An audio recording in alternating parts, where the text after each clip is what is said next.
Du côté gauche, là, on s'amène du côté des Huskies. Ce qui est repris du revers, c'était Steiner. La rondelle va aller jusqu'à Langlois. Langlois, la passe, ça revient sur Steiner. Intervention de Rossi. Rondelle à la ligne bleue, c'est Saint-Laurent qui récupère. Remet pour Langlois. Langlois, l'attaquant, laisse à Steiner le tir et le but. Est-ce que Verdon a dévié cette rondelle? En tout cas, il était bien posté pour cacher la vue de Chaikov. Oui, effectivement, Verdon qui a réussi à mettre son bâton à la toute dernière seconde. En fait, est-ce que ça a touché les jambes?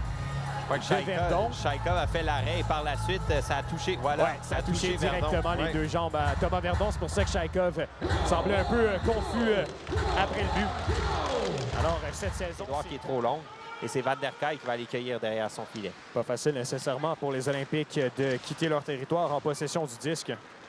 Langlois, l'attaquant avec le disque. Langlois du côté gauche, le tir et Chaikov cherche cette rondelle et a-t-il réalisé l'arrêt jusqu'au bout? Oui, je pense bien que oui. Ça a été... Chaikov a fait son...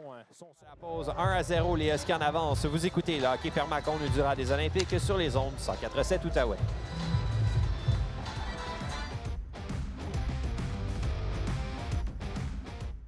Devant Cyr à la mise en jeu. La rondelle est prise dans les patins de Verdon. Séguin qui veut reprendre. Ça revient en pointe toutefois sur un joueur des Huskies. Dévié devant. Bel arrêt de Chaikov là-dessus. Oui. C'est encore une fois Verdon qui a fait dévier. Pas facile. Je parle Langlois. Saint-Laurent le tire bloqué cette fois par Barton. Et Barton qui veut transporter le 10 pour l'amener. Mais finalement, Ogonowski intercepte. Ogonowski avec le 10 du revers. C'est pour Langlois. La passe devant. Bien fait là, par le capitaine. Mais en pointe maintenant le tir et le but. Oh. Chaikov qui laisse passer cette rondelle qui avait des yeux.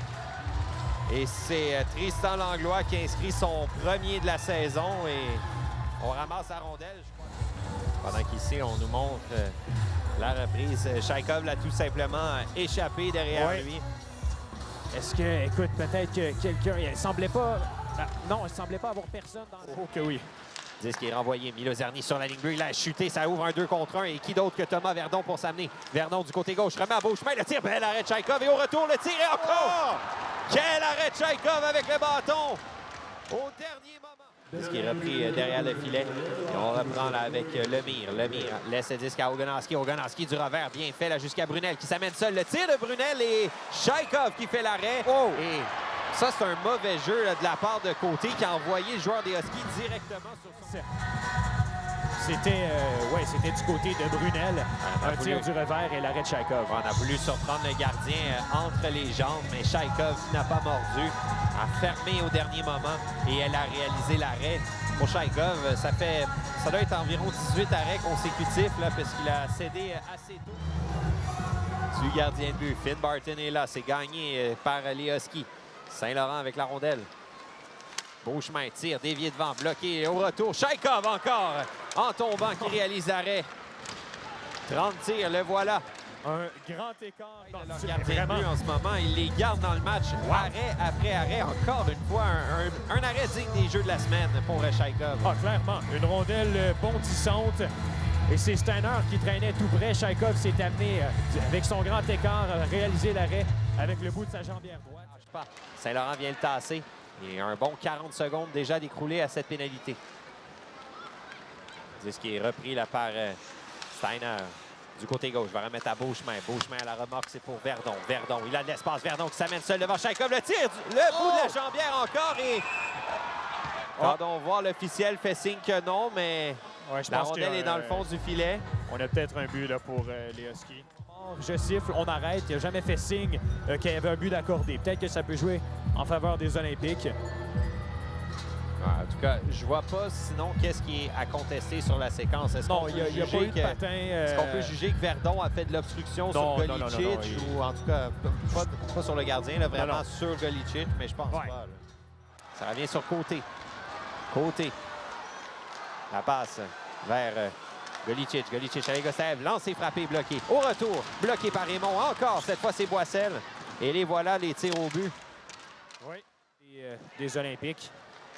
McLennan avec le disque dans sa zone devant Laforêt. La longue passe, c'est jusqu'à Giovanni Collin. Collin laisse à Legostev le lancer et le but! Legostev qui marque et c'est son 5e de la saison.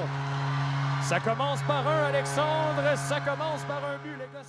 Oui. On le sent que lorsqu'il rentre dans l'alignement, il a un regain d'énergie. Et aujourd'hui, encore une fois, malgré le match difficile de son équipe, réussit à tirer son épingle du jeu. Un but, écoute, Negostaev, lui, constamment, même chose, est capable de...